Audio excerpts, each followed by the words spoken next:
Hi and welcome to this chess video. In this video we're going to look at a Blitz game from the recently concluded Tata Steel India Blitz tournament. They had a Blitz and a Rabbit tournament, and as the name suggests, it was held in India. And it featured this interesting clash between Rameshbabu Praggnanandhaa and Vishy Anand, the multiple world champion. So this is sort of, the clash of generations, and in many respects this might be similar to when Magnus Carlsen played against Kasparov, actually here in Iceland. I think 2004, correct me if I'm wrong. But let's get on to the game. So this was a Blitz game. Praggnanandhaa had the white pieces and Vishy the black pieces, and Rameshbabu opened with pawn to e4, and we have the Sicilian, just like in the World Championship match. But unlike the World Championship match, Anand went for the sharpest line, the Najdorf Sicilian. Praggnanandhaa went with the open Sicilian d4, and after the normal moves, knight f6 attacking the pawn, knight c3, a6, this signals the Najdorf variation. Black can also play g6, which is the dragon, but Anand is going for the Najdorf. After a3, we actually kind of transpose into a Najdorf type position with g6. But let's first talk about a3. This is not the most common move. The most common move by far is bishop e3, when white most likely sets up the so-called English attack, which is signified by these moves: queen here, castles, and then we start an attack with g4, etc. Called the English attack because it was made famous by some English grandmasters. Bishop g5 is the old main line here, and then there have been many moves recently. Bishop c4 was Fischer's favorite. h3 has been played, even rook g1, g3, but in this game a3 was played, and I'm not sure this is not the most theoretically testing. Okay, it's sort of preventive in that black will almost always play b5, then you have already prevented b4, but not the most critical move, I think it's safe to say. So t6 by Anand. So now we sort of have a dragon, but with these extra moves here. So bishop e2 was played here, bishop g7, bishop to e3. With the move a6, it's often called a Dragendorf. A Najdorf and a dragon together. Black castles, queen d2. So it's clear that Praggnanandhaa is going for this typical battery of putting the bishop on h6, often in conjunction with h4, h5. Fischer used to say that it was easy to beat the dragon. You just, open the h file and then sack, and mate. b5 by Anand, and the youngster castles queenside. Bishop e7, normal Sicilian moves, putting pressure on e4 here. So white must spend a move to protect the pawn. The black finishes the development of the light pieces, knight b to d7, and now h4. Knight e5, very often a useful move in the Sicilian. Sometimes this knight goes to b6, but the landing square is quite often this nice square here on c4. But now Praggnanandhaa starts his attack with bishop h6. He wants to exchange off this good bishop here, and actually Anand obliges and takes on h6. It's more usual to allow white to take on g7, so I can imagine a move like rook c8 would be more natural here, although you have to watch out for some h5 pushes in some cases, although probably not here. But I thought that taking on h6 was slightly unusual. And after rook c8, Rameshbabu played g4 here, but it turns out that h5 is actually a very dangerous move here. And if you play like in the game with rook takes c3, which was played in the game, then this Zug, in a way, we don't take the rook on c3, we take on g6. We're going for the king, we're going for checkmate. What this does is open up a very nice square for the knight here on f5, which allows us in many cases to deliver mate. If you take with this pawn, then the queen will simply come and deliver checkmate. If you take with the f pawn, then knight to e6, hitting the queen and threatening mate, and you can't defend both. And finally, if you move the rook, then I can play knight f5. And you can't defend against, well, this threat and then all these threats here on the h7 pawn. So this would have been trouble for for Anand. He wouldn't have, you know, it would have been a different video, let's just say that, with pawn to h5 and different headlines. But g4 was played, and now rook takes c3.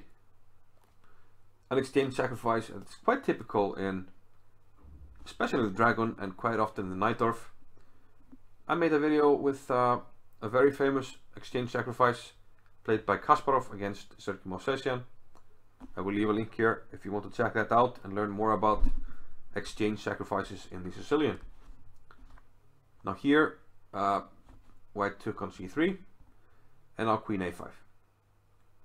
So now we see the difference. Okay, if you play h5 now, you're one tempo behind, and black is already ready to attack with a check or taking here. Here, white probably had to just play for the material edge, but this will give black a tremendous initiative. If you play something like king b2, rook c8, and probably have to bring the queen back to defend this. Probably e3 is a good square.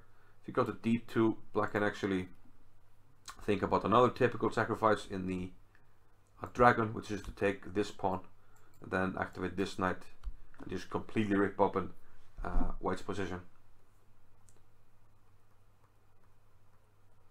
But give the kid credit, he really went for it here with knight to f5. So okay, threatening mate, what to do? Well, I guess, oh, there's also a threat here taking on e7, so taking the piece seems like the only move. G takes f5, of course, taking with the g pawn, opening the g file to attack the king. Queen takes c3, and now rook d to g1.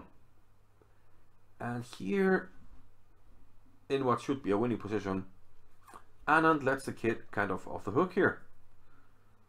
A winning move would have been knight e to g4, simply blocking the g file. And now black has all kinds of threats. He can bring the rook to here. He can in some cases start taking stuff here. And there's a check looming here. A lot of threats. So for instance, if white takes on g4, I can take on e4 here with a knight, which is a strong move. The idea being that, okay, we're threatening mate on a1. And if you play king b1, I play knight d2 check. Here you actually have to give up the queen because of king c1, knight b3, and if you go back here, I will give you mate on this square, and if you go the other way, I will give you mate on this square. Turns out, however, that queen to a1 is mate in 8 moves. It's a nice mate, let's just check it out. Knight takes e4, everything is forcing. Queen comes to c3. The king tries to run, but e5 now. And you have to capture it en passant. Pawn takes, check with the rook, and your only move is to take it. So now white is actually down material, but what's worse is he's going to get mated. Whatever he do, let's just play a4, e5 check, and then the queen comes back to c8 because we need the bishop to protect the knight. And this is a very nice mate. So yeah, knight e to g4 was the move to make here, but Anand made the natural move, knight g6. It blocks a jack, and you can take with a pawn. Looks very good. Black is down the exchange, but he has a lot of pawns. About to capture another pawn and a big attack.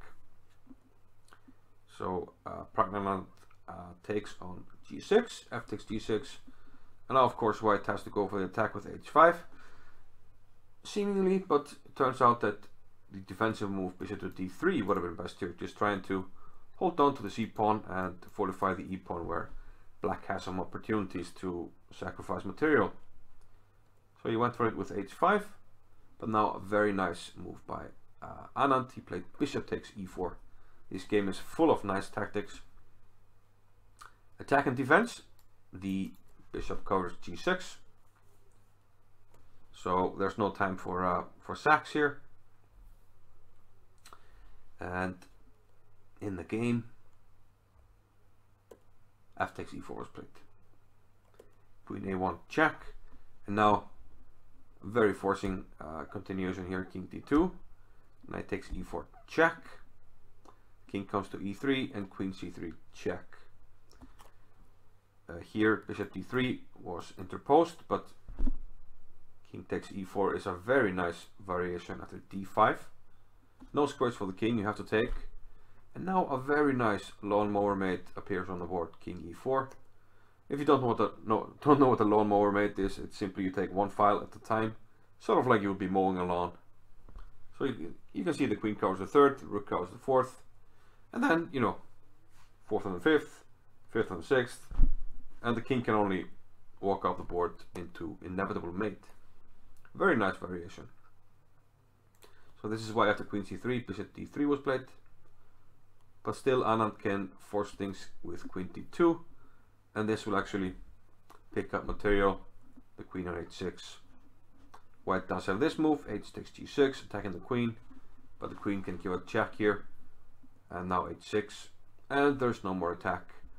Black has a queen and two pawns for simply a rook and a bishop, and that's more than enough, especially for a multiple world champion. So yeah, let's see the final moves. Rook c8, king to e6, the king's stuck in no man's land here. So this game lasted a bit longer because it's a blitz game, so we'll just go over it quite quickly here. Now rook to c6, exchanging some pieces, and now black gets rid of the pawn on g7. So now there's really no counterplay left for white.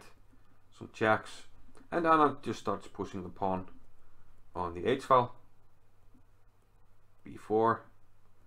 Eventually he's going to get around to pushing the pawn further. Queen d4, queen g4, and now h4. And this pawn is simply unstoppable. I mean, white can win the queen here, but that just means that the h pawn becomes a new queen. So white just tries to, yeah, stall things, but after king takes d5, h2 was played. And this pawn can't be stopped, and this game ended. If you play something like rook h5, I will give you a check, and wherever the king goes I will take and make a new queen. So yeah, a very nice game, exciting stuff. If you want to see this game, actually the real-time footage, you can check it out on the Chess India channel. I will leave a link in the description. And stay tuned for some chess tactics for you to solve at the end of this video. And I will see you in the next one. Thank you for watching. Bye bye.